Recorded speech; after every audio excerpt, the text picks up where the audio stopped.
রাজা পরীক্ষিত নিজেই নিজেই তুই তোর মরণ আনিলি সপাই।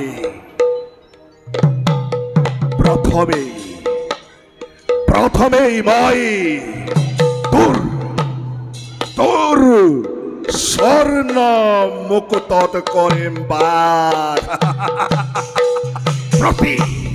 প্রতি পলে পলে তোক মই অন্যায় অধর্মর দ্বারা তোক মই করিম সঞ্চালিত।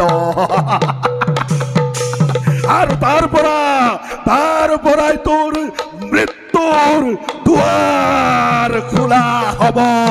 যত হব কেবল অন্যায়, অত্যাচার, অবিচার, ব্যভিচার, নর হত্যা, মাতৃ হত্যা আরো মহাপাপ। তথাপিতো এই জগৎ কেবল কলি শ্রেষ্ঠ। তথাপিতো এই জগৎ কেবল কলি শ্রেষ্ঠ।